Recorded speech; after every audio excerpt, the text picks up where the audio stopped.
नमस्कार। आज की बात में आपका स्वागत है। आज सबसे पहले बात करते हैं दिल्ली और मुंबई में हुई दो मासूम लड़कियों की निर्मम हत्याओं की। दोनों लड़कियों के मारने वाले उनके अपने बॉयफ्रेंड थे। दोनों लड़कियां बड़े शहरों में लिव इन रिलेशनशिप में रहती थी। दिल्ली में लड़के ने सुबह सुबह एक दूसरी लड़की के साथ सगाई की, फिर रात में 5 साल से लिव इन में रह रही अपनी पार्टनर की हत्या कर दी। अगली सुबह लड़की की लाश को फ्रिज में डाला और शाम को दूसरी लड़की के घर बारात लेकर पहुंच गया। शादी कर ली। उस लड़की से ब्याह रचाया जिससे एक दिन पहले परिवार वालों के कहने पर सगाई की थी और जिसके साथ वो 5 साल से रह रहा था। उसकी लाश फ्रिज में पड़ी रही। मुंबई में 3 साल से लिव इन में रह रही लड़की की हत्या भी उसके अपने साथी ने, उसके अपने पार्टनर ने कर दी। हत्यारे ने लाश को बेड के बॉक्स में डाला, घर का सारा सामान बेचा और भाग गया। दोनों मामलों में हत्या की वजह सिर्फ इतनी थी कि लड़कियों ने लड़कों पर शादी का प्रेशर बनाया था। साथ रहने के रिश्ते को समाज के सामने स्वीकार करने को कहा था। दोनों मामलों में प्यार के बदले मौत मिली, शादी के जोड़े की जगह कफन मिला। दोनों मामलों में लड़के के परिवार वाले रिश्ते से अनजान थे। उन्हें पता ही नहीं था कि लड़की किसी लड़के के साथ लिव इन में रहती है। दोनों मामलों में लड़के लड़की 4-5 साल से एक साथ रहते थे। दोनों मामलों में लड़कों ने यह सोचकर हत्या की कि वो पकड़े नहीं जाएंगे, वो सारे सबूत मिटाना चाहते थे। दोनों हत्यारे पकड़े गए हैं, लेकिन जिस हैवानियत से कत्ल किया गया, जिस इरादे से कत्ल किया गया और कत्ल के बाद जिस बेफिक्री से ये लड़के अपनी जिंदगी जी रहे थे, वो हैरान करने वाला है। भरोसे का ये कत्ल समाज की आंखें खोलने वाला है। ये खबरें उन पेरेंट्स के लिए दिल दहलाने वाली है जिनके बच्चे उनसे दूर किसी दूसरे शहर में पढ़ते हैं, किसी दूसरे शहर में नौकरी करते हैं या अकेले रहते हैं। इस तरह की खबर हर माँ बाप को अपने बच्चे की चिंता में डालती है। दिल्ली और मुंबई जैसे बड़े बड़े मेट्रो सिटीज में आजकल लिव इन का चलन बढ़ गया है। ये एक ट्रेंड है, लेकिन जिस तरह से इस मामलों में बेटियों की जिंदगी में खतरा पैदा हुआ, जिस तरह से मर्डर हुए, वो सावधान करने वाला है। इसीलिए इन मामलों पर डिटेल में चर्चा करना जरूरी है, उन्हें समझना जरूरी है, उनकी गहराई में जाना जरूरी है। पहले आपको दिल्ली में हुई निक्की यादव की हत्या की हैरान करने वाली डिटेल बताता हूं। दिल्ली में जिस लड़की की हत्या हुई उसका नाम है निक्की यादव। निक्की को जिसने मारा उसका नाम है साहिल गहलोत। निक्की की हत्या करने के 18 घंटे बाद साहिल ने एक दूसरी लड़की से शादी कर ली। न निक्की के घर वालों को पता था कि उनकी बेटी की हत्या हो चुकी है, और जिस लड़की से साहिल गहलोत ने शादी की, न उसके परिवार वालों को मालूम था कि साहिल एक लड़की की लाश को ठिकाने लगाने के बाद मंडप में बैठा है। पूरी कहानी रोंगटे खड़ी करने वाली है। निक्की और साहिल की दोस्ती 5 साल पहले हुई थी। दोनों कोचिंग में मिले थे। इसके बाद साथ साथ रहने लगे। साहिल दिल्ली के मित्राओं गांव का रहने वाला है और निक्की यादव हरियाणा के झज्जर की रहने वाली थी। निक्की के पिता गुड़गांव में मोटर गैराज चलाते हैं, मैकेनिक है। झज्जर से गुड़गांव हर रोज अप डाउन करते हैं। निक्की के परिवार में छोटा भाई है, बहन है। माता पिता बच्चों को खूब पढ़ाना लिखाना चाहते थे, उनके अरमान पूरे करना चाहते थे। निक्की दिल्ली आ गई, सिविल सर्विसेज के लिए कोचिंग करने लगी। यही कोचिंग सेंटर पर उसकी मुलाकात साहिल से हुई। दोनों ने ग्रेटर नोएडा के एक प्राइवेट यूनिवर्सिटी में एडमिशन ले लिया। निक्की इंग्लिश ऑनर से पोस्ट ग्रेजुएशन कर रही थी। साहिल पढ़ाई छोड़कर उत्तम नगर में रहने लगा और निक्की भी उसके साथ लिव इन में रहने लगी। कमरा किराए पर लेने के लिए साहिल और निक्की ने खुद को हस्बैंड और वाइफ बताया था। पता यह चला कि साहिल के घर वालों को उसके रिश्ते के बारे में जानकारी थी, लेकिन वो इस रिश्ते के खिलाफ थे। इसलिए परिवार वालों ने रिश्ता दूसरी जगह तय कर दिया।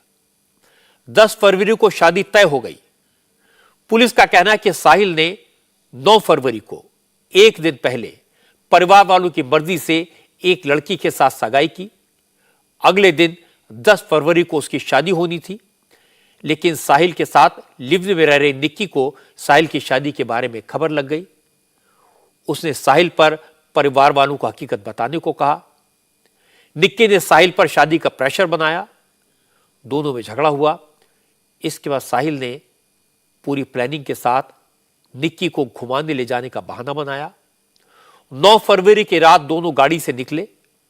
पहले निजामुद्दीन रेलवे स्टेशन गए, फिर कश्मीरी गेट पहुंचे। वहीं पर साहिल ने गाड़ी में निक्की का गला घोटकर हत्या कर दी। कुछ देर तक डेड बॉडी को गाड़ी में लेकर घूमता रहा। फिर निक्की की डेड बॉडी को गाड़ी की को ड्राइवर सीट पर सीट बेल्ट लगाकर बैठा दिया। लाश को इसी अवस्था में 40 किलोमीटर दूर मित्रवा गांव में अपने ढाबे पर ले गया। ढाबे में रखे फ्रिज में निक्की की लाश को डाला। वहां से अपने घर चला गया और अगले दिन यानी 10 फरवरी को बारात लेकर दूसरी लड़की के घर पहुंच गया। शादी कर ली, पूरी रस्में निभाई, किसी को भनक भी नहीं लगने दी। मर्डर करके डेड बॉडी को ठिकाने लगाकर वो अग्नि के 7 फेरे ले रहा था और किसी को पता भी नहीं लगा।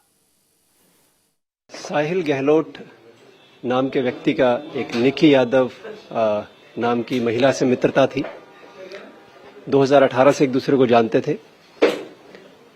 साहिल के परिवार वालों ने उनका रिश्ता तय कर दिया था किसी और के साथ। 9 तारीख को मंगनी थी, 10 तारीख को शादी तय थी।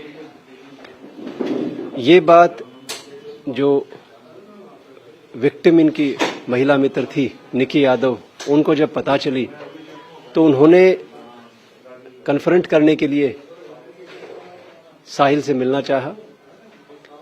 साहिल ने 9-10 की रात को उनके फ्लैट से जाके उनको अपने साथ लेके गए। इनकी महिला मित्र थी, वो गोवा जाना चाहती थी उनके साथ, लेकिन साहिल की शादी तय थी 10 तारीख की। उन दोनों के आपस में इस बात को लेकर बहस हुई और बहस के दौरान साहिल ने गुस्से में आकर अपने मोबाइल फोन की केबल से उनका गला दबा दिया। उसके बाद उन्होंने उसकी डेड बॉडी को अपने जो उनके खेतों में एक छोटा सा ढाबा था, वहां ढाबे में एक फ्रिज था, उस फ्रिज में लाके उन्होंने बॉडी को कंसील करने के लिए बॉडी को छुपा के वहां रख दिया। उसके बाद 10 तारीख को उन्होंने शाम को जहां उनकी शादी तय थी वहां शादी कर ली। अब निक्की तो इस दुनिया में नहीं है। उसका कत्ल उसी लड़के ने किया जिस पर उसने अपने परिवार से ज्यादा भरोसा किया, जिसके साथ वो 5 साल तक रही, जिसके साथ परिवार को बिना बिताए वो कई बार अलग अलग जगह ट्रिप पर गई, लेकिन उसने परिवार वालों को कभी रिश्ते के बारे में नहीं बताया, एहसास तक नहीं होने दिया। हैरानी की बात यह कि निक्की यादव जिस लड़के को अपनी हर बात बताती थी, उस लड़के ने निक्की को यह नहीं बताया कि परिवार वालों ने 22 दिसंबर को ही उसकी शादी किसी दूसरी लड़की के साथ तय कर दी थी। साहिल ने यह बात निक्की से छुपा कर रखी और उसी के साथ पहले की तरह लिव इन में रहता रहा। दूसरी तरफ निक्की भी साहिल के साथ शादी के ख्वाब देख रही थी। निक्की ने तो 10 फरवरी की सुबह गोवा जाने के लिए ट्रेन की टिकट बुक करा रखी थी। यानी जिस दिन साहिल की शादी थी उसी दिन निक्की और साहिल गोवा जाने वाले थे। लेकिन गोवा जाने से ठीक एक दिन पहले निक्की को साहिल की सगाई की खबर मिली। इस पर निक्की ने साहिल को उत्तम नगर में उस घर में बुलाया और सगाई के बारे में पूछा। इस पर साहिल ने कहा ना तो उसकी सगाई हुई है और ना ही 10 फरवरी को उसकी शादी तय हुई है। निक्की को अपनी बात का यकीन दिलाने के लिए साहिल पहले उसे निजामुद्दीन रेलवे स्टेशन लाया। निक्की अपने सामान के साथ गई, लेकिन साहिल अपना कोई सामान साथ नहीं ले गया। वहां पहुंचकर साहिल ने बताया कि उसकी टिकट कंफर्म नहीं हुई है, इसलिए उसे निक्की से हिमाचल चलने को कहा। दोनों निजामुद्दीन से कश्मीरी गेट बस अड्डे आए। जिस कार में ये दोनों लोग थे वो साहिल के भाई की कार थी। इस दौरान भी निक्की और साहिल के बीच सगाई और शादी को लेकर झगड़ा बढ़ गया। साहिल ने कार में ही डेटा केबल से निक्की का गला घोटकर उसकी हत्या कर दी। पुलिस को शक है कि साहिल ने निक्की को बहलाने के लिए गोवा जाने का प्लान बनाया था, टिकट बुक कराई थी, क्योंकि साहिल को मालूम था अगले दिन उसकी शादी है। इसलिए पुलिस को लगता है कि साहिल मर्डर का प्लान बनाकर ही निक्की को कार में लेकर गया था। देखिए, ये आदमी उधेड़बुन में था, क्योंकि एक तरफ ये 9 तारीख को सुबह इसकी एंगेजमेंट हो रही है, सगाई हो रही है। 9 तारीख की शाम को उसके पास आता है, जब वो उसको कन्फ्रंट करती है कि मैंने ऐसा सुना है, तो कहता नहीं नहीं, मैं तुम्हें घुमाने ले चलता हूँ, ऐसा कुछ नहीं है। पहले गोवा का प्लान बनाते हैं, फिर हिमाचल का प्लान बनाते हैं, और ये कह के निकलता है कि मैं तेरे को 2-3 दिन के लिए कहीं बाहर घुमा के लाता हूँ, तेरा दिमाग अपसेट है, वो ठीक हो जाएगा। और उसी दौरान ये दिल्ली में कि बस अड्डे चलते हैं, वहाँ चलते हैं, और उसका मर्डर करके ये करता। अगले दिन सुबह शादी में चला जाता है बारात लेके 10 तारीख को। अब ये आदमी ढाबे को इसने बंद किया हुआ है, लेकिन इसके दिमाग में उधेड़बुन यही है कि किस प्रकार से बॉडी को डिस्पोज हो जाए, और मैं फिर बाद में इस तरह का कोई प्लान लूँ, क्योंकि घर वालों से वो बहुत दिन से दूर रह रही थी, तो घर वाले भी 2-4 दिन तक तो पूछ ही नहीं रहे थे कि क्या हुआ क्या नहीं हुआ। तो उस प्रकार इसका जो साजिश इस थी कि फिर साक्ष्य जुट नहीं पाएंगे और बहुत लंबा काम हो जाएगा, तो उसको हमने प्रिवेंट कर लिया और टाइमली इसको डिटेक्ट कर लिया। इस केस की जो डिटेल्स सामने आई हैं वो रोंगटे खड़ी करने वाली है, क्योंकि साहिल ने निक्की की डेड बॉडी को जिस तरह से ठिकाने लगाने की कोशिश की, उससे बिल्कुल साफ है ये सोच समझकर की गई हत्या है, कोल्ड ब्लडेड मर्डर है। कार में निक्की का गला घोटने के बाद साहिल ने निक्की की डेड बॉडी को कार की को ड्राइविंग सीट पर इस तरह बैठा दिया जैसे कोई जिंदा इंसान बैठा हो।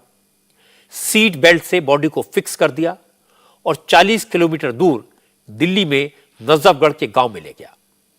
गांव के बाहर साहिल का एक ढाबा है। चूंकि साहिल की शादी थी इसलिए ढाबा बंद था, इसीलिए साहिल निक्की को डेड बॉडी लेकर ढाबे में पहुंचा और निक्की की डेड बॉडी को वहीं रख के एक फ्रिज में ठूस दिया और अपने घर चला गया। शादी की तैयारियों में लग गया। इससे किसी को भनक भी नहीं लगी कि साहिल मर्डर करके, हत्या करके लाश को छुपा कर आया है। ये वही ढाबा है और आरोपी का खुद का ढाबा है, वो खुद इस ढाबे को चलाता था। और यहाँ पर जो ये एक टेम्परेरी कमरा बना हुआ है लोहे की टीन शेड से, यहाँ पर वो फ्रिज रखा हुआ था जिसमें उसने लड़की के शव को तकरीबन 3 दिन तक छुपा कर रखा। लेकिन सवाल ये है, इस पूरे हत्याकांड को अंजाम दिल्ली के कश्मीरी गेट इलाके में दिया गया। आरोपी जो लड़का है साहिल गहलोत, उसने मृतक लड़की को का गला दबाकर इस पूरे हत्याकांड को अंजाम दिया। उसके बाद उसके शव को अपनी वरना गाड़ी में रखकर तकरीबन 40 किलोमीटर दूर मित्राऊ गांव में इस ढाबे में लेके आया। लेकिन सवाल यह है कि ऐसे में इस 40 किलोमीटर के डिस्टेंस में दिल्ली पुलिस के कई जिले पड़ते हैं, कई थाना क्षेत्र पड़ते हैं, बीच में कई जगह बैरिकेटिंग होती है, पुलिस पेट्रोलिंग होती है, पीसीआर वैन होती है। लेकिन बावजूद इसके उस गाड़ी को किसी भी पुलिस वाले ने संदेह की नजर से नहीं देखा और ना ही उसे रोकने की कोशिश की। जिसके बाद क्राइम ब्रांच को एक इनपुट मिला और क्राइम ब्रांच ने इस ढाबे पर रेड करके आरोपी लड़के को भी गिरफ्तार कर लिया और साथ ही साथ जो मृतक लड़की का शव है वो फ्रिज से बरामद कर लिया। फिलहाल दिल्ली पुलिस ने फ्रिज को भी जब्त कर लिया और पूरे मामले की जांच में जुटी हुई है। निक्की के परिवार का कहना है कि निक्की रोज घर वालों से फोन पर बात करती थी, लेकिन पिछले गुरुवार से उसका कोई फोन नहीं आया। चिंता हुई, निक्की का फोन स्विच ऑफ था। उसके दोस्तों के बारे में पता करके उनसे बात की तो साहिल के बारे में पता लगा। दोस्तों ने बताया कि आखिरी बार निक्की को साहिल के साथ देखा गया था। साहिल का फोन नंबर पता करके उसे फोन किया। साहिल ने पहले कहा उसे नहीं मालूम निक्की कहां है, फिर कहा वो देहरादून मसूरी घूमने गई है, 2-3 दिन में आ जाएगी। फिर पिता ने फोन किया तो उसने कहा कि वो अपनी शादी में व्यस्त था, उसे नहीं मालूम अब निक्की कहां है। तब पिता को शक हुआ। उन्होंने 14 फरवरी को पुलिस को खबर दी, बेटी की गुमशुदगी के बारे में बताया, साहिल के बारे में बताया। पुलिस ने साहिल से पूछताछ की तो उसने पुलिस को भी गुमराह करने की कोशिश की, लेकिन पुलिस को निक्की के फोन की आखिरी लोकेशन मिल चुकी थी। इसलिए पुलिस ने सख्ती से पूछताछ की तो साहिल ने हत्या की बात कबूल कर ली। निक्की यादव का फोन भी साहिल के पास से बरामद हुआ। फिर उसने पुलिस को बताया कि उसने निक्की की लाश को फ्रिज में रखा है। पुलिस ने डेड बॉडी को रिकवर किया। परिवार वालों को जब बेटी की मौत की खबर मिली तो उनके होश उड़ गए। डेड बॉडी का पोस्टमार्टम कराया गया और पोस्टमार्टम से क्लियर हो गया कि निक्की की हत्या गला दबाकर की गई। निक्की के परिवार वालों का कहना है कि उन्हें साहिल के साथ निक्की के रिश्ते के बारे में कोई जानकारी नहीं थी। पिता को समझ नहीं आ रहा कि वो क्या करें, क्या कहें। बस इतना कह रहे हैं कि उनकी बेटी के हत्यारे को फांसी की सजा होनी चाहिए। उसको फांसी होनी चाहिए। हाँ बिल्कुल फांसी होनी चाहिए। आप परेशानी कर रहे हो, एक मिनट रुक जाइए ना। परेशान आदमी को परेशान कर रहे हो। परेशान नहीं कर रहे। नहीं इनकी मांग बहुत चाहते हैं कि आप कहना क्या चाहते हैं? हम ये चाहते हैं कि उसको फांसी होनी चाहिए जिसने मेरी बेटी को मारा है। बस अंकल जी, आपको कब पता चला कि वो उसने मेरे को आखिरी बार कब बात हुई थी लड़के के आपकी? लिए फांसी चाह रहे हैं, लड़के के लिए लड़के को फांसी होनी चाहिए उसको। उसके पिताजी से बात हुई थी वीरवार को, उसकी मम्मी से बात होती थी, शाम को बात होती थी उनकी, पर वीरवार के बाद बात नहीं हुई इसकी। शुक्रवार को जैसे बात नहीं हुई। हम तो उसको जी कम से कम फांसी की सजा तो हो, इससे कम सजा तो कुछ नहीं है, ताकि और लोगों को तो कुछ थोड़ा बहुत ऐसी घटनाएं ना घटे, सबक मिले। आज शाम हरियाणा के झज्जर में निक्की का अंतिम संस्कार कर दिया गया। गांव वाले इस बात पर यकीन करने को तैयार नहीं है कि Nikki Yadav live in relationship में रहती थी। उनका कहना है कि निक्की तो कॉम्पिटिटिव एग्जाम्स की कोचिंग कर रही थी, तैयारी कर रही थी। साहिल ने उसे बहकाया होगा। हालांकि ये लोग इस केस में पुलिस के प्रोएक्टिव रोल से संतुष्ट हैं। गांव वालों का कहना है कि अगर पुलिस ने वक्त रहते निक्की की डेड बॉडी बरामद नहीं की होती तो जिस तरह आफ्ताब पूनावाला ने श्रद्धा के टुकड़े टुकड़े करके लाश ठिकाने लगाई थी, वैसा ही साहिल भी निक्की के डेड बॉडी के साथ कर सकता था। गांव वालों को अब इस बात का डर है कि इस केस के बाद अब दूसरे माता पिता अपनी बेटियों को बाहर पढ़ने के लिए भेजने से डरेंगे। इतना गलत नालायक बच्चा था जिस ये बिल्कुल ठीक करे। जब फ्रिज के अंदर उसको बंद कर दिया तो इसकी बोटी बोटी करता वो और इसको खरबुदर करता और उसके बाद में उसने शादी भी कर ली। तो ऐसे बेटियों के अंदर अत्याचार होता है तो कैसे पढ़ाई करेंगे बाहर जाकर? पढ़ाई बिल्कुल भी नहीं कर सकती। कौन लड़कियों को बाहर भेजेगा बताओ? ये वहाँ कोचिंग ले रही थी, पढ़ाई कर रही थी, बहला फुसला कर कैसे जो कुछ कहानी हुई है उसका तो पता लगा, लेकिन ये गलत है। ऐसा कोई नहीं। तो घर आती थी बच्ची और घर वालों के पास आती जाती थी, रहती थी, ऐसी कोई बात नहीं थी। गए और बाहर लड़कियों को भेजने में बड़े संकोच होगा लोगों को कि इस तरह के वाक़े होते रहे तो कैसे कोई बच्ची सुरक्षित रहेगी और कैसे माँ बाप उसको बाहर भेजेंगे। अब यहाँ पर देख रहे हैं कितना माँ बाप का क्या हाल, बुरा हाल हो रहा है। वो इतना बड़ा अपराध कि ये तो ये चलो समय रहते ये पता चल गया और पुलिस की कार्रवाई होगी, डेड बॉडी रिकवर कर ली वहाँ से, नहीं सर दागी तरह टुकड़े करता है। तो इसके वो डेड बॉडी के भी मतलब इतनी बुरी हालत करता कि वो उसको देख नहीं सकते थे हम और आप। और इसमें हमारी ये रिक्वेस्ट है सारे गाँव की कि इस पर स्पेशल ट्रायल फास्ट ट्रैक में इसको जल्दी सुनवाई करके इसको फांसी। जिस बात का शक गांव वाले जता रहे हैं उस बात को पुलिस ने भी कंफर्म किया। पुलिस ने बताया कि साहिल ने अब तक की पूछताछ में यह माना है कि उसका प्लान 1-2 दिन में निक्की की डेड बॉडी को किसी बैग में डालकर कहीं दूर फेंकने का था। हालांकि पुलिस उसके दावे को वेरीफाई करेगी, क्योंकि अगर बॉडी को कहीं फेंकना होता तो 40 किलोमीटर दूर गांव में ले जाकर डेड बॉडी को ढाबे में न रखता, रात में ही बॉडी को कहीं फेंक सकता था। दिल्ली पुलिस की क्राइम ब्रांच के स्पेशल सीपी रविंद्र यादव ने कहा, अगर निक्की की डेड बॉडी नहीं मिलती तो फिर इस केस को क्रैक करना और साहिल के खिलाफ सबूत जुटाना बहुत मुश्किल काम होता। लेकिन अब पुलिस के पास इस मामले में पुख्ता सबूत है। ये ना कोई केस दर्ज था, ना कोई मिसिंग रिपोर्ट थी। तो हमारे क्राइम ब्रांच के जिस सेक्शन ने काम किया काफ़ी काबिल तारीफ़ है, क्योंकि ऐसा लग रहा था कि अगर ये शादी करने के बाद ये इस बॉडी को डिस्पोज कर देता तो बाद में बहुत दिक्कत आ जाती। तो जो टाइमिंग था वो बहुत ही परफेक्ट था कि जो हमने इसको टाइमली इसको डिटेक्ट कर लिया। एक बार बॉडी डिस्पोज करता तो जैसा आपने पीछे केसेस में देखा है, फिर वो डीएनए मैच कराना, उसको लिंक करना, साक्ष्य जुटाना और फिर उसको साक्ष्यों को चिन्हित करके इससे अक्यूज्ड या अभियुक्त से जोड़ना, उसमें काफ़ी दिक्कतें हो जाती और ट्रायल भी काफ़ी लंबी चल जाती। तो हमारी टीम ने बहुत समय से इसको जो मेन साक्ष्य था बॉडी को रिकवर कर लिया वहाँ से फ्रिज की, इसकी निशानदेही पे। वो अकेला ही बहुत बड़ा साक्ष्य है जो कि इनको कन्विक्शन करने में, सज़ा दिलवाने में काफ़ी मददगार होगा। जिसने भी निक्की की इस दर्दनाक हत्या के बारे में सुना, उसने पूछा आजकल हमारे समाज को क्या हो गया है, ये हो क्या रहा है। पहले श्रद्धा का केस आया, आफताब ने उसे टुकड़े टुकड़े करके फ्रिज में रख दिया। अब साहिल ने निक्की की हत्या कर दी, बॉडी को फ्रिज में रख दिया, बाहर फेंकने का इरादा था। निक्की के माता पिता का जीवन उसने तबाह कर दिया। लोग पूछ रहे हैं ये कैसा चलन है, ये सब हमारे नौजवानों ने कहां से सीखा। इसी तरह का खौफनाक केस मुंबई के पास पालघर से भी सामने आया। यहां एक लड़के ने अपनी लिव इन पार्टनर की हत्या कर दी, उसकी डेड बॉडी को बेड के बॉक्स में छिपा दिया और घर का सारा सामान बेचकर फरार हो गया। लेकिन पुलिस ने आरोपी हार्दिक शाह को अरेस्ट कर लिया है। हार्दिक शाह डायमंड मर्चेंट, एक हीरा व्यापारी का बेटा है।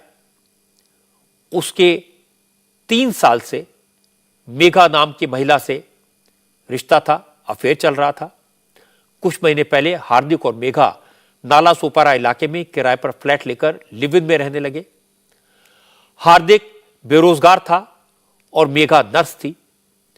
घर का सारा खर्चा मेघा की सैलरी से ही चलता था।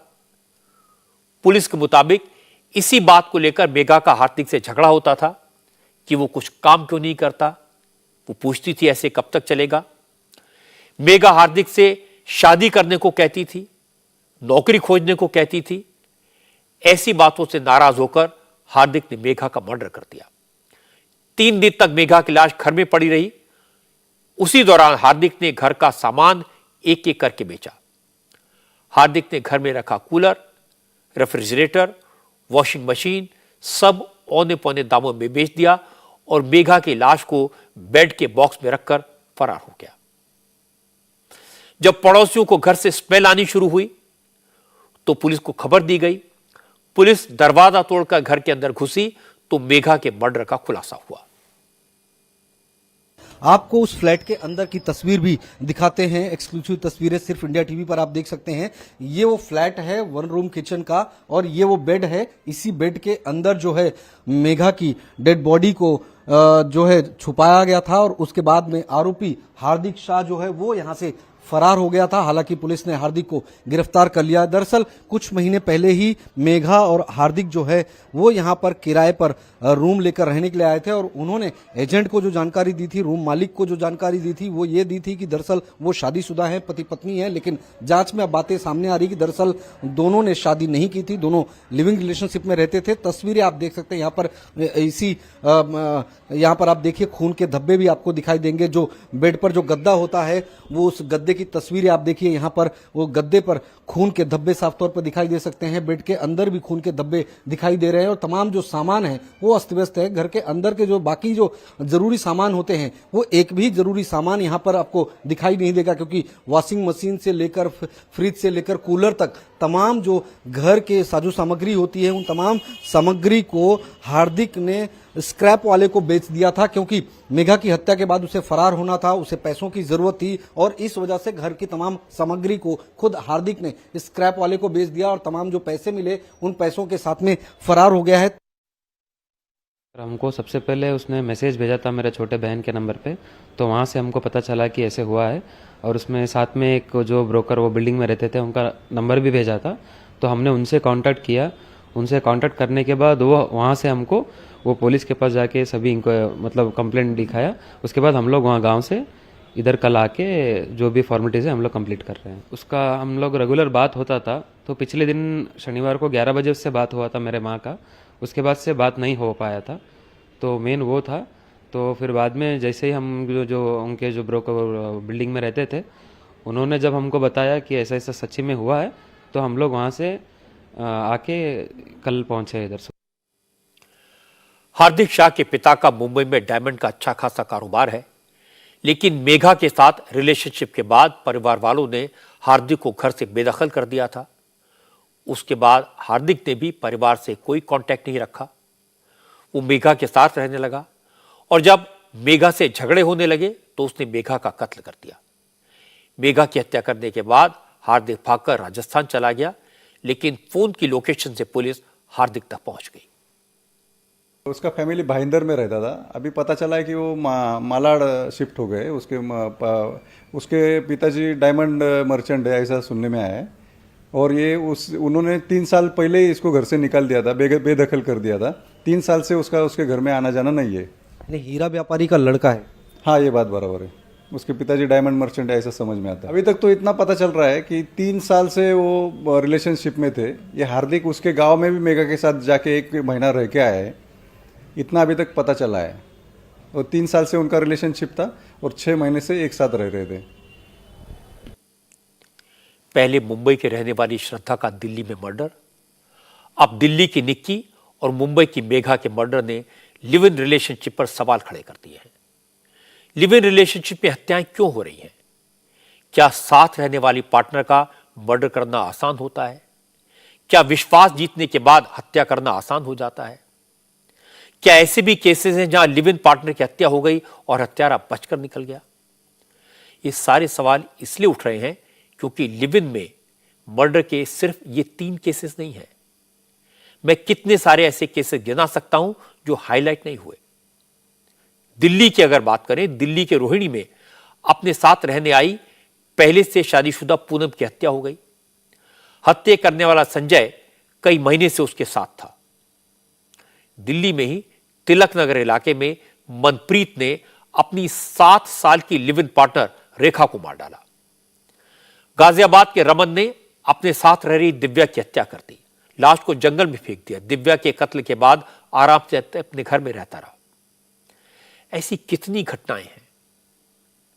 आज हर माता पिता के मन में सवाल है, क्या बेटी को दूसरे शहर में पढ़ने या काम करने के लिए भेजना खतरनाक तो नहीं है? सबको डर है उनकी बेटी कहीं किसी लिव इन रिलेशनशिप में तो नहीं पड़ जाएगी। ये बात इसलिए परेशान करने वाली है कि ऐसी चिंता बेटियों पर बंदिश बनकर बरस सकती है।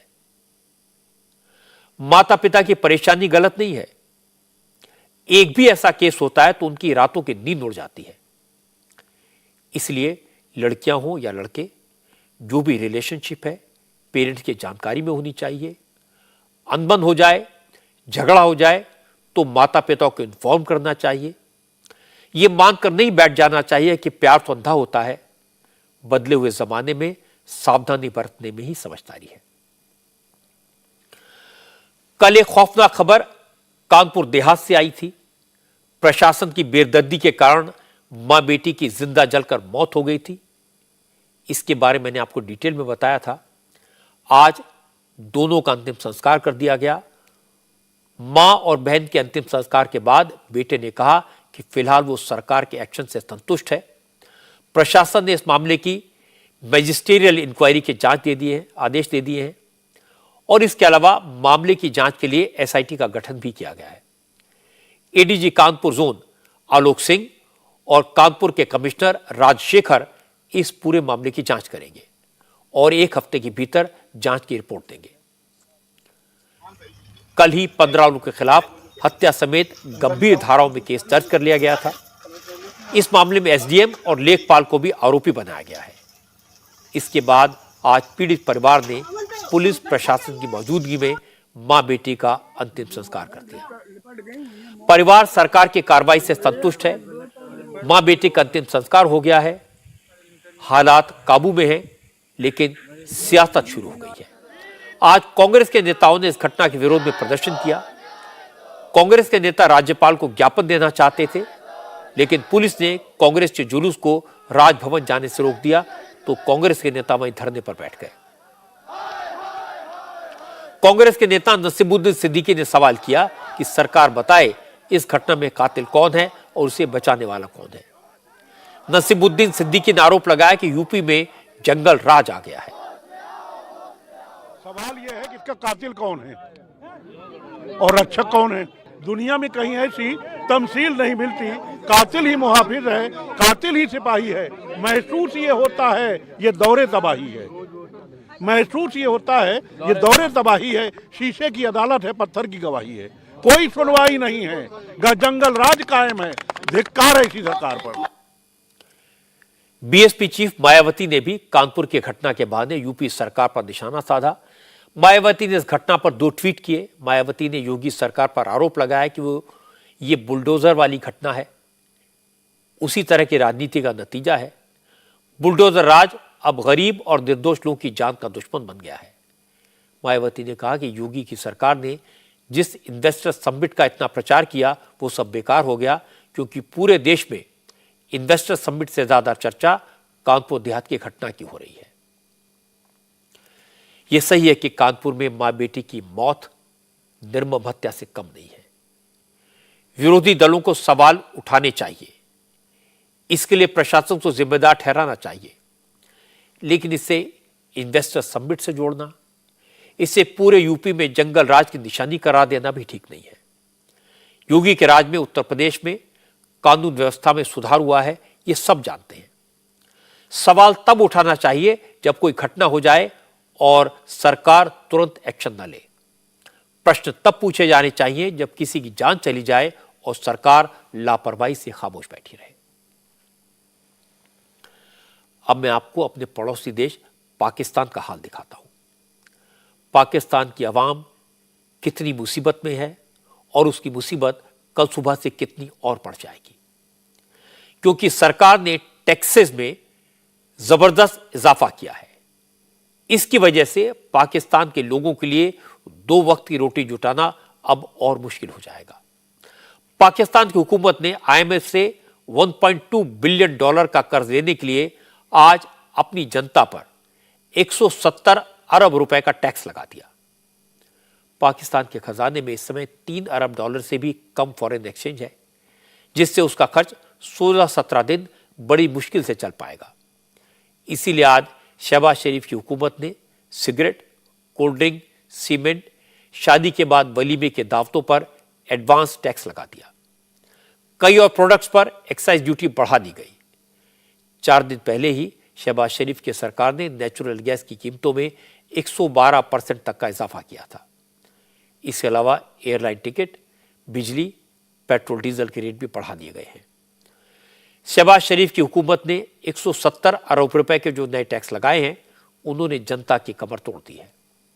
पाकिस्तान में महंगाई की दर, इन्फ्लेशन रेट 30% पहुंच चुका है। नए टैक्स के बाद महंगाई और बढ़ेगी, इन्फ्लेशन रेट और बढ़ जाएगा।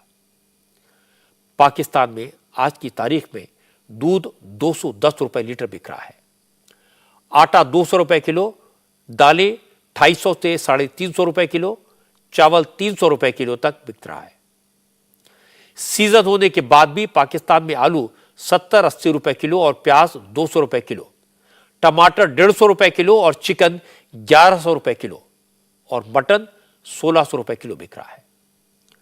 देसी घी तो आम आदमी के पहुंच से बाहर हो चुका है। कराची और लाहौर के बाजारों में देसी घी 1800 से 2500 रुपए प्रति किलो तक बिकता है। लोग परेशान हैं क्योंकि पहले से महंगाई की मार झेल रही आवाम पर नए टैक्स लाद दिए गए हैं। पाकिस्तान के लोगों का कहना है कि आवाम पर टैक्स लगाकर सरकार तो कर्ज का जुगाड़ कर लेगी, अपना काम चला लेगी, लेकिन लोग अपना घर कैसे चलाएंगे? बच्चों के लिए 2 वक्त की रोटी का जुगाड़ कैसे कर पाएंगे? कोई मतलब है कि यहाँ रेट का ना पता है कि क्या है, हमें तो पता ही नहीं चलता कि किस रेट पे कौन सी चीज़ बिक रही है। बस हमने जो उन्होंने कह दिए जी इतने पे लेनी है तो ले लें, तो हम ले लेते हैं। कोई पूछ गूछ नहीं है यहाँ पे, ना कोई गवर्नमेंट का कोई यहाँ पे आता है, करिंदा आता है जो आके इनसे उस रेट पे करवाए, कोई भी नहीं होता, यहाँ मौजूद ही नहीं है। हमारी मजबूरी है आवाम की, हमने खाना पीना है, बच्चों को भी खिलाना है, हमारी मजबूरी है। तमाम बढ़ गई है। अभी जो पहले जो चावल थे वो 80 रुपये मिल रहे थे, वो 80 वाले चावल अभी 180 रुपये बिकने शुरू हो गए। आटा तो ले जाना पड़े, आटा तो यहाँ दुकानदारों ने शार्ट कर दिया है, क्योंकि स्टॉल पे आटा लगा हुआ है वो भी 100 रुपये किलो दे रहे हैं। स्टॉल 10 किलो वाला ठेला 1000 रुपये का दे रहे हैं। और दालें, चीनी, घी जो अभी दोबारा एक मरतबा दोबारा घी महंगा हो गया है। हालात ठीक, गुजारा सही से हो जाता है। तोबा जब से ये हुकूमत आई है ना, मैं कहता हूँ कि गरीब आदमी का जीना हराम कर दिया इन्होंने। गरीब आदमी शाम की रोटी खाना बहुत मुश्किल हो गया। कितने पैसे कमा के लेके जाते हैं? पैसे क्या कमाते हैं? अगर 600-700 कमाते हैं तो 1500 का खर्चा होता है, किधर से दें? हम तो कर्जेदार हो गए, लोगों के कर्जा हो गया हमारे ऊपर। बहुत मुश्किल हो रही है, क्योंकि पहले हम नाश्ता लेने जाते थे ना तो 200-250 का आ जाता था। ठीक है, पूरे घर का? हाँ, मतलब जितने बंदे है। तो आप लेने जाए 6 अंडे, एक ब्रेड, मतलब तो साथ मतलब एक बंद लेने का तो 500 550 लग जाते हैं। वो गैस के बिल आए 8-8 हजार। अच्छा, गैस आ भी नहीं आके आप हमारे चूल्हे देखें। हाँ। गैस आ भी नहीं रही और 8 हजार बिल आ गए। यहाँ के हालात बहुत मुश्किल हो गए, बहुत मुश्किलात हो गई गैस की वजह से। सर्दी भी ज्यादा, महंगाई भी ज्यादा हो गई है। बस कुछ बोलते हैं ना, हुकूमत वो हो गई है, यानी चोर हो गई है। इतने बुरे हालात हो गए हुए हैं, बस खर्चा ही बहुत बुरा हो रहा है। घर वाले जब घर जाते हैं तो घर वाले क्या लड़ाई होती, कहते खर्चा दो। अच्छा, हम कहते हैं नहीं, वो कहते हैं आप खर्चा दो या फिर घर से जाओ। हम क्या, महंगाई इतनी हो गई है, ये सब चोर है। जरदारी, इमरान खान, नवाज शरीफ, हम लोग पागल है जो उनसे हम इनको वोट देते हैं। कि कोई एक भी कोई भी नहीं सही, जौन सा आता है वही लूटता है। सुपर पावर हम है, न्यूक्लियर पावर हम है, लेकिन मौजूदा कंडीशंस के अंदर, मौजूदा सूरत हाल के अंदर आपके न्यूक्लियर खाएं हम, खाने को हमारे पास कुछ नहीं है। इकोनॉमी कोलैप्स करने वाली है। ऊपर से IMF के इतने सख्त शराइत हैं कि आज टैक्स पर 300 से ऊपर डॉलर जाने वाला है। तालीम का निज़ाम हमारा बिल्कुल तबाहाल हो चुका, रोडों का निज़ाम वो दरहम बरहम हो चुका हुआ है। सोर्स ऑफ इनकम जनरेट हो नहीं रहा, जॉब्स क्रिएट हो नहीं रही है पाकिस्तान में। लोग, फैमिलीज मिल के खुदकुशियां कर रही हैं। आम आदमी परेशान है, बेहाल है। लोग आटे के लिए झगड़ रहे हैं, खाने पीने की चीजों के लिए लूट मार हो रही है। पाकिस्तान की सरकार भी हालात से वाकिफ है, लेकिन उसके पास भी टैक्स बढ़ाने के अलावा कोई रास्ता नहीं है, क्योंकि इंटरनेशनल रेटिंग एजेंसीज ने उसकी रेटिंग घटा दी है। फिंच और मूडीज जैसी दुनिया की बड़ी रेटिंग एजेंसियां पाकिस्तान के दिवालिया होने की चेतावनी जारी कर रही हैं। इसके बाद दुनिया के ज्यादातर मुल्क पाकिस्तान को कर्ज देने के लिए तैयार नहीं है।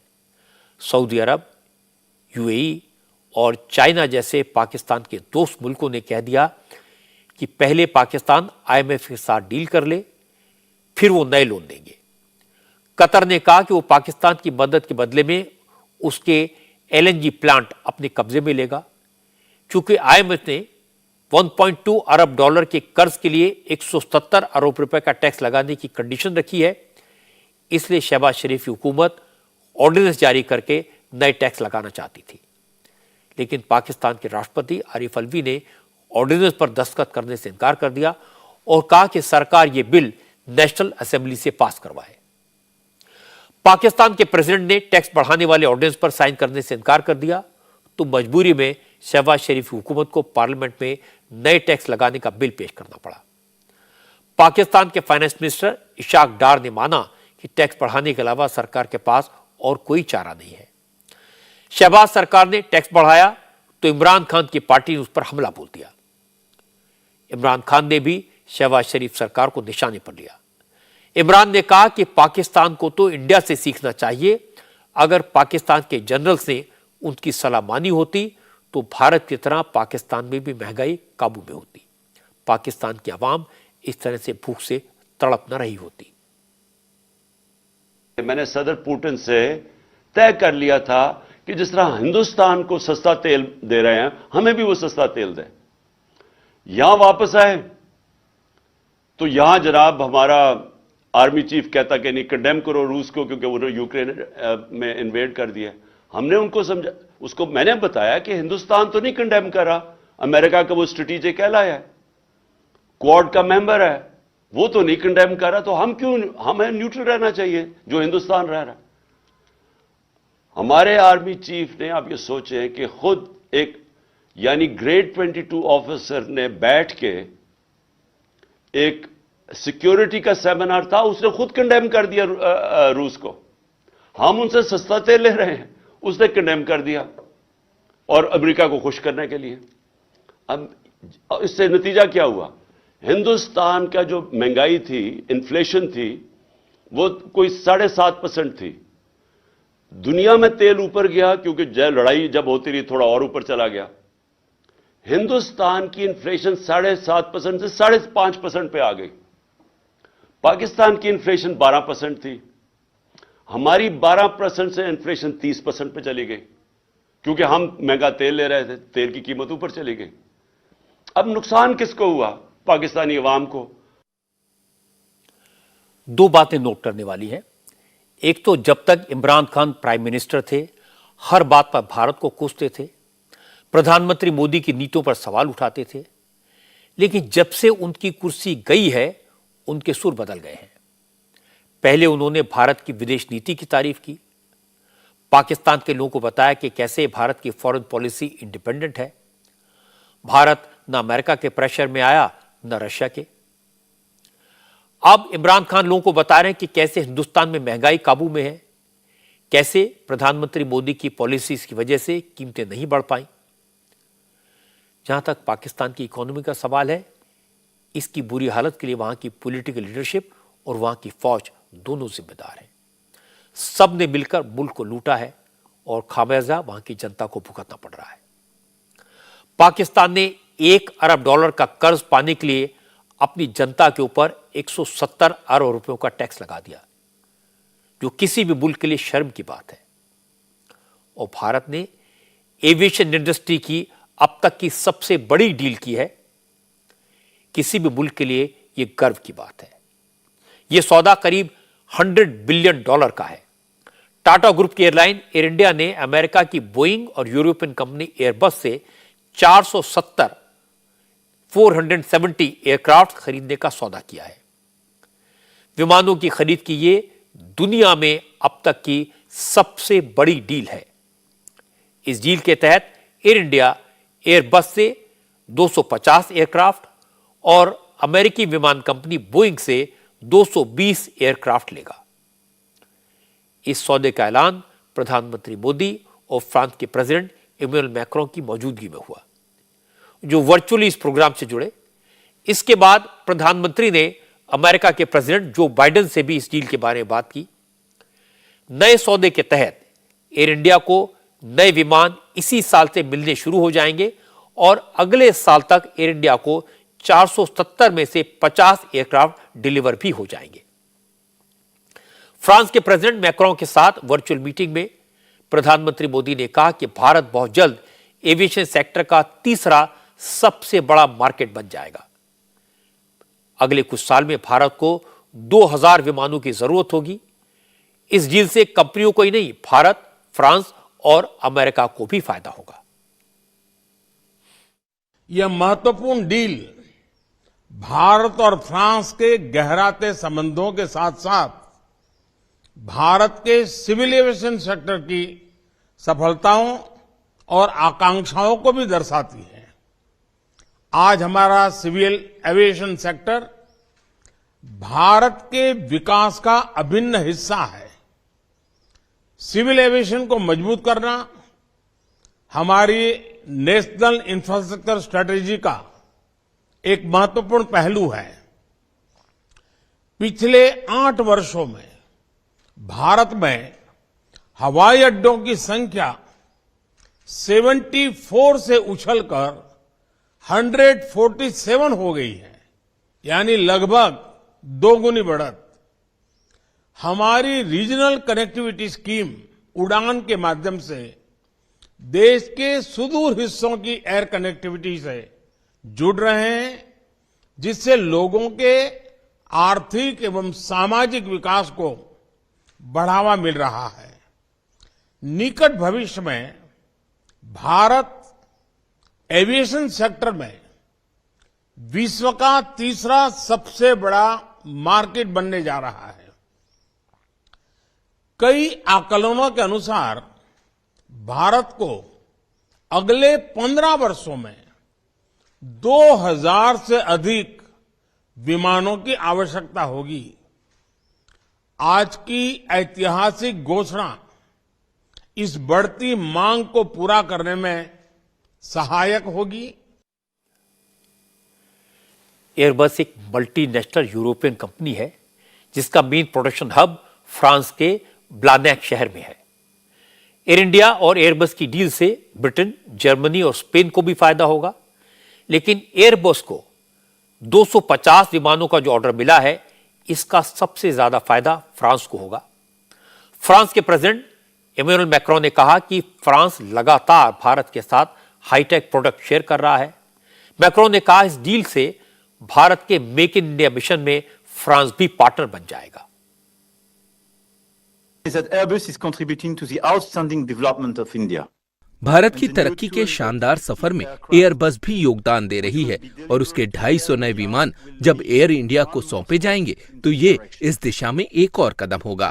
फ्रांस में इस बात को लेकर गहरी प्रतिबद्धता है कि भारत को बेहद आधुनिक और कुशल तकनीक मुहैया कराई जाए और फ्रांस मेक इन इंडिया रणनीति का हिस्सा बने। ये उपलब्धि दिखाती है कि एयरबस और सफरान समेत उसके सारे फ्रांसीसी साझीदार भारत के साथ सहयोग के नए क्षेत्र विकसित करने को वचनबद्ध हैं और हमने भारत के साथ सहयोग में काफी सफलताएं हासिल की हैं। मेरे कहने का मतलब है कि हमने अंतरिक्ष से साइबर क्षेत्र, रक्षा से संस्कृति तक, स्वास्थ्य से ऊर्जा परिवर्तन तक बहुत से क्षेत्रों में मिलकर कदम बढ़ाया है और अब भारत और भारतीयों की संभावनाओं को देखते हुए हमारे सामने आगे बढ़ने का ये ऐतिहासिक मौका भी आया है। एयरबस से 250 विमान खरीदने के साथ साथ एयर इंडिया ने अमेरिकी कंपनी बोइंग से 220 एरोप्लेन लेने का सौदा किया है। इस डील के बाद प्रधानमंत्री मोदी ने अमेरिका के प्रेसिडेंट जो बाइडेन से फोन पर बात की। दोनों नेताओं ने डील पर खुशी जताई। जो बाइडेन ने कहा कि एयर इंडिया और बोइंग के बीच जो डील हुई है उससे अमेरिका के 44 राज्यों में 10 लाख लोगों को रोजगार मिलेगा, इसलिए अमेरिका के लिए यह बहुत बड़ा सौदा है।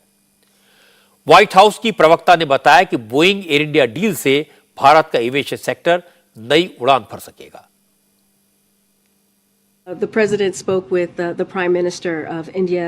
राष्ट्रपति जो बाइडेन ने आज भारत के प्रधानमंत्री से फोन पर बात की थी।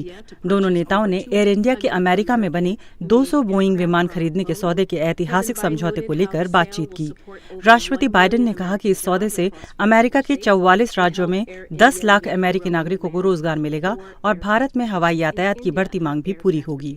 दोनों नेताओं ने अमेरिका और भारत के बीच सामरिक तकनीक क्षेत्र में साझेदारी की अहमियत की भी चर्चा की। दोनों नेताओं ने भारत और अमेरिका के रिश्तों की मजबूती को दोहराते हुए कहा कि वो क्वाड जैसे बहुपक्षीय संगठनों में मिलकर काम करते रहेंगे, जिससे दोनों देशों की तरक्की को बढ़ावा मिले और उनकी साझा प्राथमिकताएं पूरी हों। एक जमाना था जब भारत अपनी जरूरतों के लिए, अपने विकास के लिए, अपनी अर्थव्यवस्था के लिए अमेरिका, फ्रांस, ब्रिटेन जैसे देशों पर निर्भर रहता था। हमारे यहाँ रोजगार के अवसर क्रिएट करने के लिए इन बड़े बड़े मुल्कों की मेहरबानी का इंतजार करना पड़ता था, लेकिन नरेंद्र मोदी ने बाजी पलट दी। अब अमेरिका के प्रेसिडेंट अपने लोगों से कह रहे हैं कि भारत की एयर इंडिया जब अमेरिका से बोइंग प्लेन खरीदेगी तो वहां की कंपनियां चलती रहेंगी, अमेरिका में 10 लाख लोगों को रोजगार मिलेगा। यही हाल फ्रांस का है जिससे एयर इंडिया ने एयरबस खरीदने का प्लान बनाया है। ब्रिटेन इसलिए खुश है क्योंकि फ्रांस का एयरबस ब्रिटेन की रोल्स रॉयस से इंजन खरीदेगा, जिससे ब्रिटेन में भी रोजगार के अवसर क्रिएट होंगे। ये बदलते हुए हालात भारत के लिए गौरव की बात है और इसका क्रेडिट प्रधानमंत्री नरेंद्र मोदी को मिलना ही चाहिए। लेकिन विरोधी दल आजकल मोदी के खिलाफ मोर्चा खोले हुए हैं। बीबीसी के दफ्तरों पर इनकम टैक्स की रेड आज भी जारी रही और इसे लेकर विरोधी दलों के निशाने पर सरकार है। ममता बनर्जी और महबूबा मुफ्ती से लेकर असदुद्दीन ओवैसी तक तमाम नेताओं ने प्रधानमंत्री मोदी पर तानाशाही का इल्जाम लगाया। महबूबा ने कहा कि जो भी मोदी के खिलाफ बोलता है उसे जेल में डाल दिया जाता है, लोगों की आवाज दबाई जा रही है। महबूबा ने कहा कि बीबीसी के दफ्तरों पर आईटी रेड की वजह से पूरी दुनिया में भारत की इमेज खराब हुई है। इस तरह की रेड लोकतंत्र के लिए अच्छा संकेत नहीं है। बीबीसी जो दुनिया में एक बहुत ही ज्यादा मोतबर, बहुत ही क्रेडिबल न्यूज़ एजेंसी मानी जाती है, और ख़ासकर जब उन्होंने वो जो डॉक्यूमेंट्री बनाई गुजरात राइट्स पे, उसके बाद उन पे इस तरह का रेड होना, तो ये पूरी दुनिया में जो है हिंदुस्तान की साख को जख्म पहुंचाते हैं, बदनाम करते हैं। और साथ ही में ये जो बीजेपी वाले विश्व गुरु की बात करते हैं, तो वो एक्सपोज हो जाता है कि हमारे मुल्क जिसको मदर ऑफ डेमोक्रेसीज कहा जाता है वो कहाँ पर है इस वक्त की। यहाँ जो भी हिज़्ब मुखालिफ आवाज़ उठाता है, चाहे वो जर्नलिस्ट हो, एक्टिविस्ट हो, पॉलिटिशियन हो, उसके साथ क्या सलूक किया जाता है, एक गुंडागर्दी का माहौल है। ममता बनर्जी ने कहा कि बीबीसी ने कोई गलत काम नहीं किया, सिर्फ एक डॉक्यूमेंट्री की वजह से बीबीसी के दफ्तरों में इनकम टैक्स की टीम पहुंच गई। ममता ने कहा यह एक्शन मीडिया को डराने के लिए हुआ है। Why they have chosen BBC? सरकार बीबीसी के पीछे क्यों पड़ी है? अगर बीबीसी ने कुछ गलत काम किया है, कुछ गैरकानूनी किया है, तो उसे लेटर भेजकर उससे जवाब मांग सकते हैं, बात कर सकते हैं। ये देखते हैं कि उस समस्या का समाधान कैसे हो। अगर बीबीसी ने कुछ गैरकानूनी काम किया है तो हम उसे सपोर्ट नहीं करते, लेकिन मुझे लगता है कि बीबीसी ने कुछ गलत नहीं किया है। बीबीसी ने सरकार की आलोचना की है, इसलिए उन्होंने ये छापेमारी की कार्रवाई की है। ये ठीक नहीं है, ये दुर्भाग्यपूर्ण है, ये राजनीतिक बदले की कार्रवाई है। बीजेपी की सरकार राजनीतिक प्रतिशोध के आधार पर ही चल रही है। बीजेपी मीडिया का गला घोंट रही है। इस वक्त देश में स्वतंत्र मीडिया नहीं है। मीडिया पर सरकार पहले ही कब्जा कर चुकी है। अगर कोई पत्रकार सरकार के खिलाफ बोलता है तो उसे 24 घंटे के अंदर नौकरी से निकलवा दिया जाता है।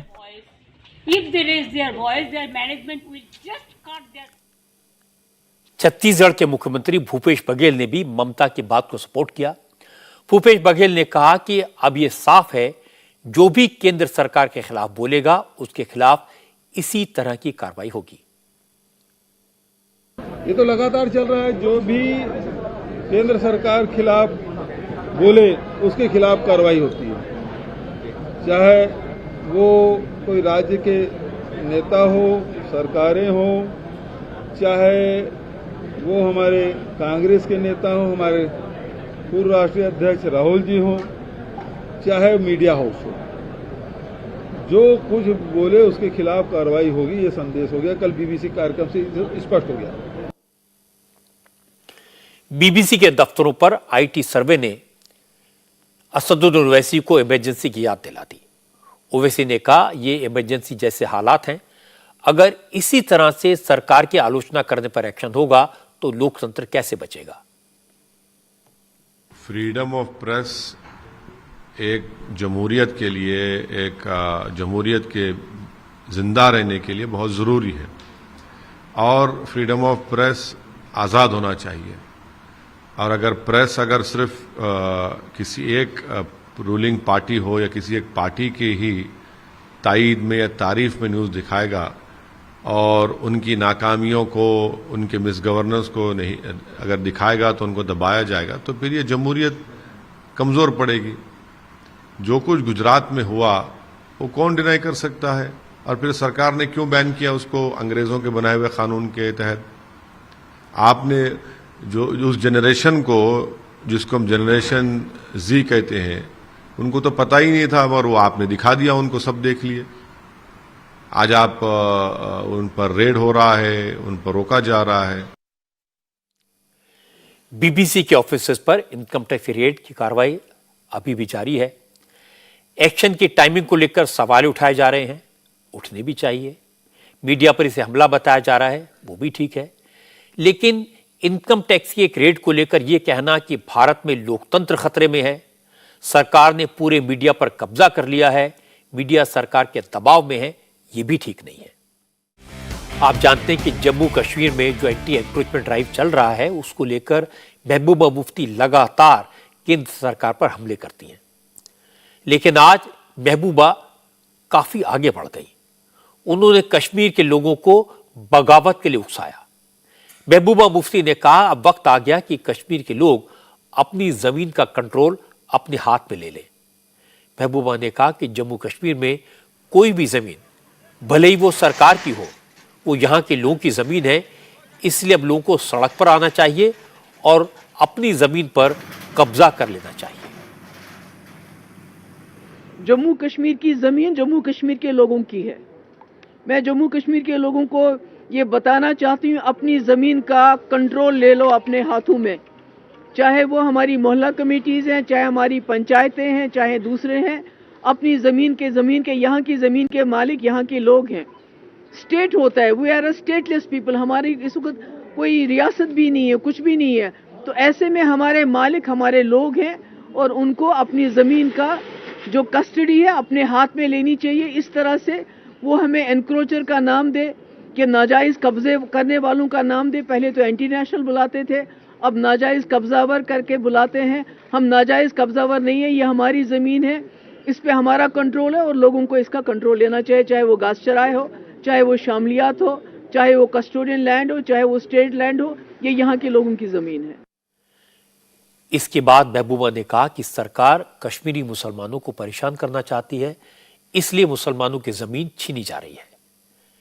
इस पर महबूबा से पूछा गया कि एंटी एनक्रोचमेंट ड्राइव में जिन लोगों की जमीन खाली करवाई गई है उसमें हिंदू भी हैं, तो महबूबा ने कहा यह सिर्फ दिखावे के लिए 1% हिंदुओं के नाम लिस्ट में डाले गए हैं, असली टारगेट जम्मू कश्मीर के मुसलमान हैं।